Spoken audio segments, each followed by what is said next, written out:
Okay, thank you, Robin, for that introduction. Good morning. Good morning. Thank you. I'd like to make sure everybody's still here.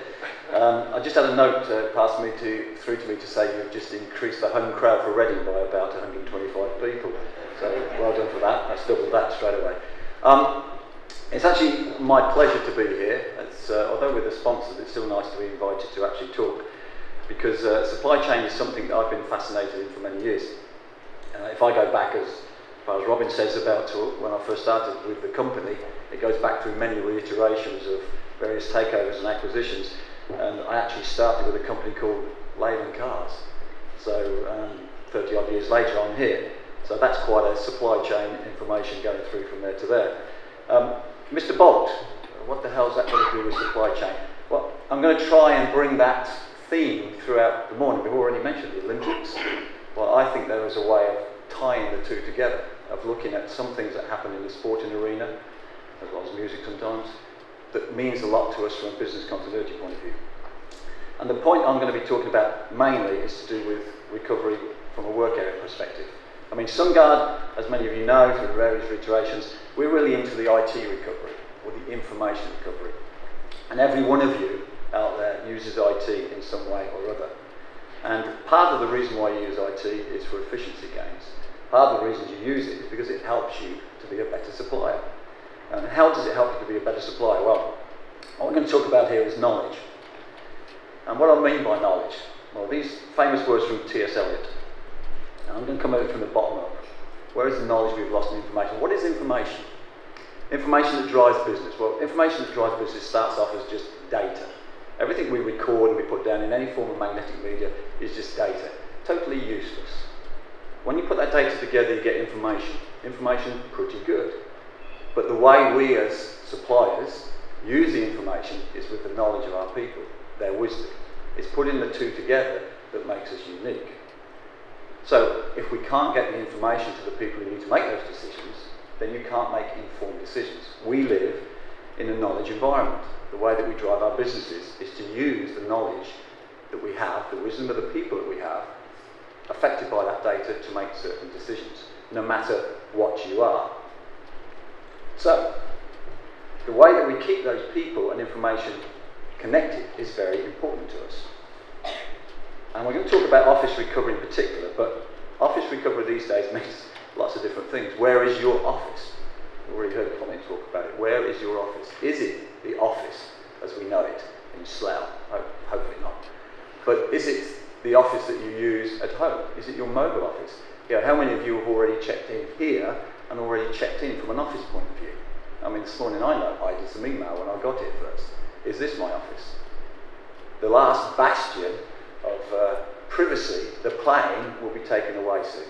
Recent trip to the US, Wi-Fi on the plane. I was able to work on the plane. I can't get away from anything now, right? But the point is, with that capability, becomes certain constraints for us and certain responsibilities for us to be able to keep our people connected to that. So what we're going to talk about this morning is all about that element of a business continuity, and using some athletics to explain where I think, as a supply chain, you can get better and we can get better as a supplier to you. So, what is preventing people from being able to access the information? There's lots of things. On an annual basis, SunGard produce this chart, as do a lot of suppliers as well, as to what's caused people to invoke their services.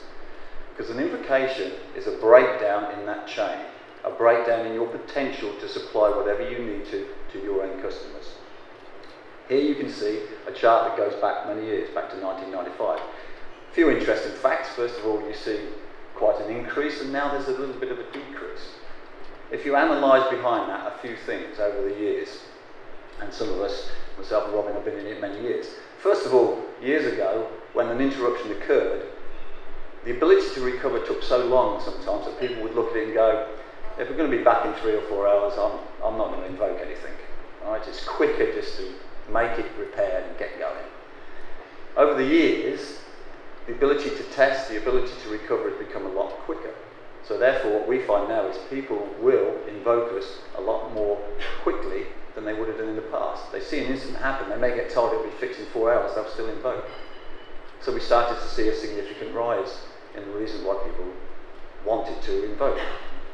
You'll also see quite a change in some of the areas underneath if you look through. Hardware used to be a big problem. Hardware used to be the main reason why people used to invoke. That's changed. Hardware has become more reliable. We know that. We see that. Resilience is built into hardware now. So we don't see that so much. The data centres, at the heart of quite a lot of our IT, or even the rooms you put your IT equipment in, have become more resilient. So therefore the interruptions that we have on that have gone down. Yes, there are peaks and troughs. Interestingly enough, when people think about disaster, this is why I think business continuity and resilience is such a great term. People think of disaster, they focus on that word disaster, something's happened. So 2005, you'll see there, one incident, 7/7, caused a lot of the implications you see there. One incident, multiple implications, frontline news. Every other one on there, I think, with the exception of one which I'll mention in a minute, you probably didn't even hear of. This was a single incident that affected one company, which to them would have been of great concern, and to their suppliers, and to their customers. There would have been a break in the supply chain at that moment in time. The only other one on there that you probably would have heard of would be Buncefield, which also happened in 2005, which is why there's a peak in 2005. But you can see that things have changed over the time, and they're not all headline attention grabbers, except for the company that it affects. Hopefully you can read this at the back. This breaks it down a little bit further so that you can see what's changing. And the big change you'll notice in 09 to 010 is that the number of implications are coming out from a different part now. It's coming from communications. So the power is becoming more resilient within the data center. As I said, the hardware is, but it's other things that are affected. And those things tend to affect more the end user, the person trying to connect to that information. If you can imagine, the way people do business now has changed quite a bit over the years. So even something simple, such as insurance. In the olden days, if you wanted to get insurance, you may go to a broker, you may go into a shop, you would go and do that. Nowadays, everything is automated. So we've done away with a lot of the ways that we used to do business. By making it automated, what it means is now that we need to make sure that people are connected. So the first company, one of the first companies we dealt with who did this was Direct Line. They probably led the pioneer in, first of all, telephony calls. So their data center could have been stopped dead, but as long as people could phone in, they could still do business. As they moved to the internet, now it's a case of how do I get the internet connectivity there, as well as the end user. Ryanair is one of our customers. They use technology, and this is why suppliers, I think some suppliers and some of us as companies tend to see IT as a way of doing things instead of using IT as a weapon in order to be able to beat the competition. Ryanair use it as a weapon. They really do. Their IT is based on the fact that there's two core programs they need: booking seats and airline pilot tracking. Because without tracking your airline pilot time, hours you can't fly, without being able to book seats, you don't have any business. Their systems are enabled for them to be able to dynamically change the pricing of their tickets depending on when the flight is taking off, how many seats have been sold so far. So the closer it gets, if the seats have been sold, the price goes up. If the seats haven't been sold, the price goes down. It's a dynamic way of using IT as a weapon. They couldn't do that manually.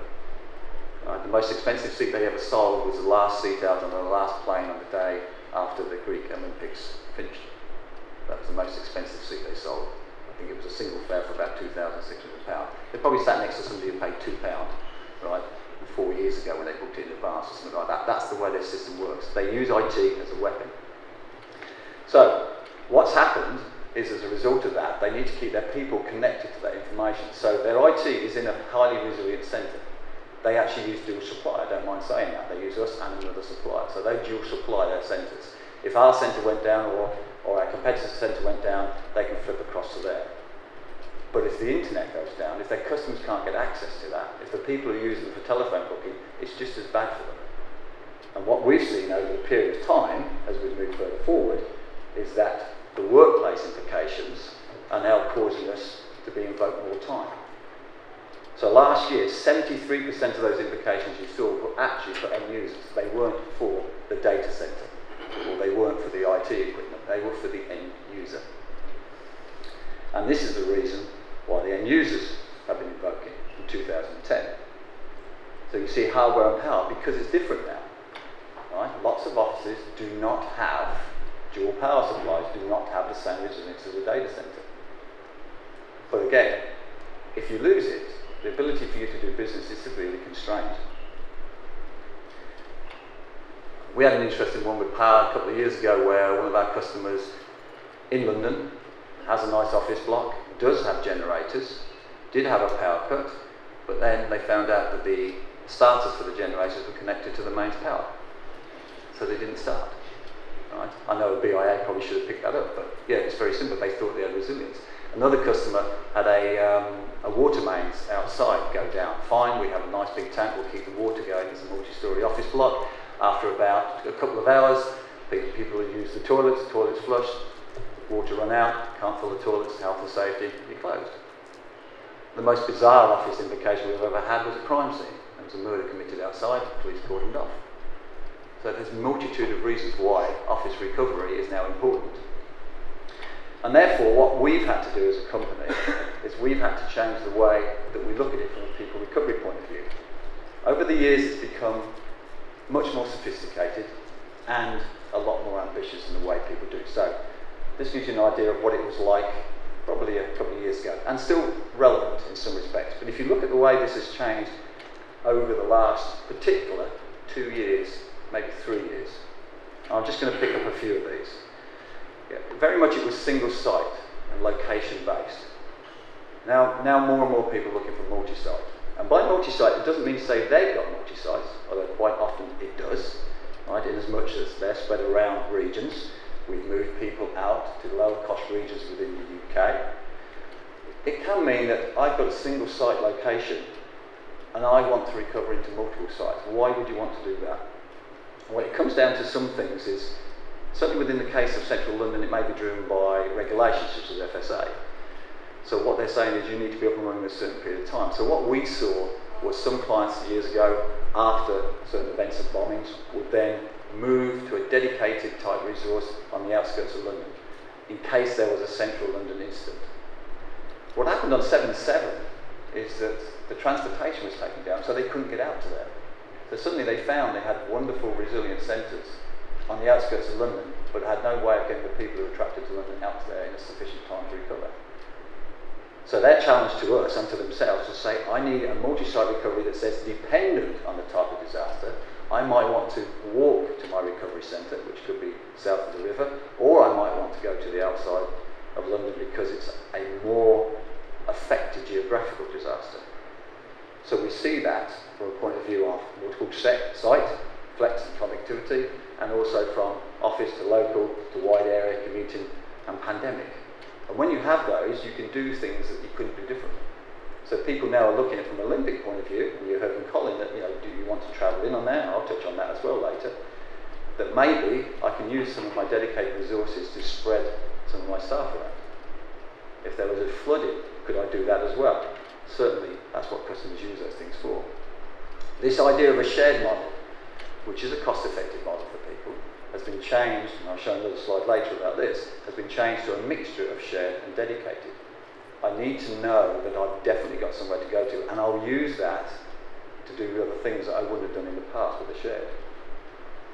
Also, as we've all been constrained in current climate, and probably more so, the idea of having a group of people lifeboat, and then we gradually work for prioritisation, that still exists, but it's been squashed. There's less people doing more jobs. So therefore we have to make sure that we get to closer business as usual. I remember being involved not too long ago at the top end for a point of view of business impact analysis on a customer who was actually in a single office block, and they were interested in this idea of, okay, I understand that I have critical priority people that I need to recover depending on what they have. So I'm looking at business impact that says these people need to be recovered in seconds, these in minutes, these in hours.